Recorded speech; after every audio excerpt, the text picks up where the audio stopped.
I could have saved a life that day, but I chose to look the other way. It's been several years ago now. There were several things that led up to what happened. I guess you could say the real story began about 6 months before. I'd been with the company by that time less than a year.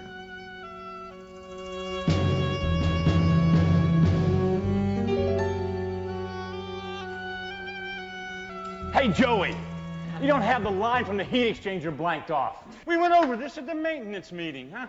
If you don't blank it, a failure in the heat exchanger can cause pressure to backfeed into the supply line. Sorry, John, I must have forgot. Look, that'll make this procedure last twice as long. Besides, I never heard of a failure in the heat exchanger. Joey, you've only been here for a year. There are things you don't know. Okay. And just so you do know, a heat exchanger did fail in the Windsong plant. And if that had happened here, you'd have a face full of high-pressure steam right now. Now look, there are reasons for every procedure that we have, and you need to follow them. And be sure to remind the other guys, too, huh? You know, if you see them changing this valve without blanking off the line to the heat exchanger. They should know that by now. They're in a meeting. Sure they do. Just like you did. Old habits are hard to change, Joey. Well, several months went by, and I was beginning to feel like one of the guys. And like they would listen to what I had to say. That's when I had this run-in with Randy. This was about a week before it happened.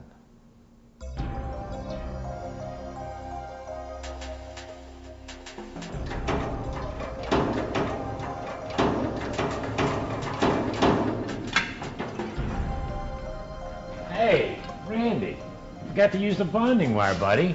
And where are your goggles? What are you trying to do, blow us up or something? Give me a static electricity? Hey, look, rookie, I've been working here long before they even started using those wires.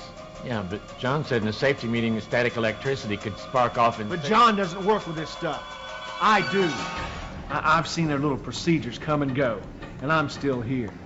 So if it's all the same to you, I'm gonna do things my way. Yeah, but I think that maybe John... Look, rookie, you don't know enough to think. You mind your own business. You stay out of my way.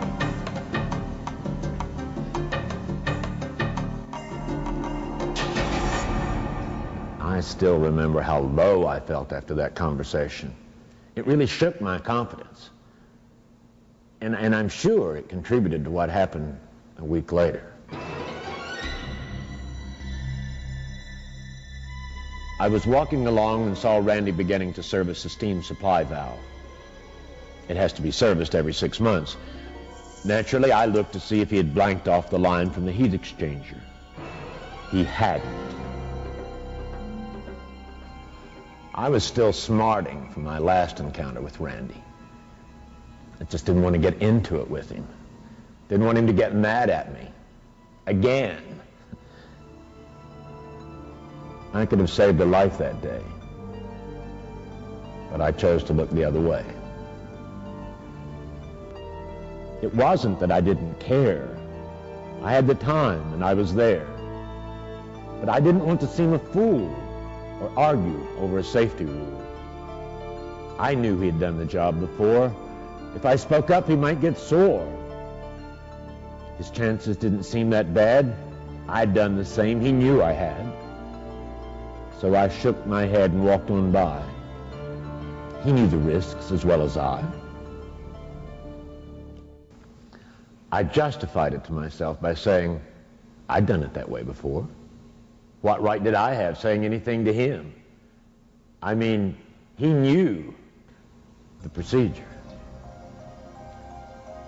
I walked a few steps, but something just didn't feel right about it. I stopped and turned around. I'd like to think I was going to say something to him, but I think I was only trying to convince myself that everything was okay.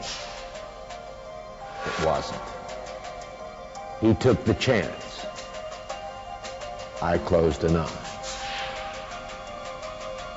And with that act, I let him die.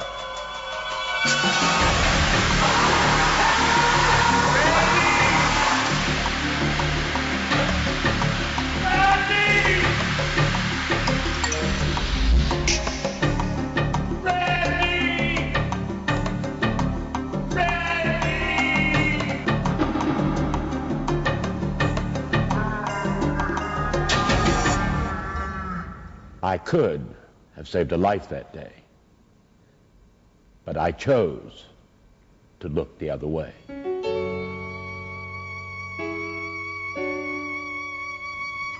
And now, every time I see his wife, I know I should have saved his life.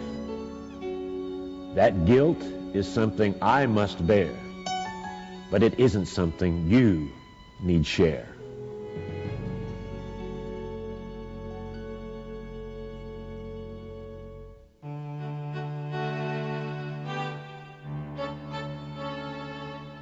Now, I make it a point to speak up every time I see people put themselves in unsafe situations.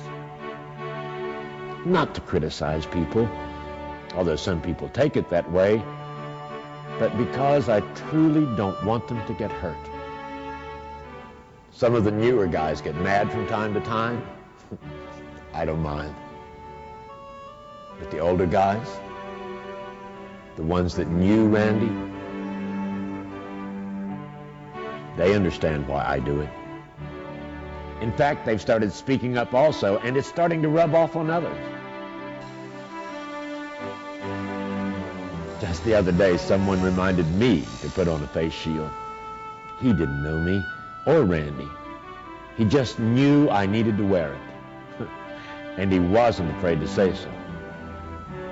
I made a point of thanking him for reminding me, because that's the kind of concern our safety program needs to reach the next level.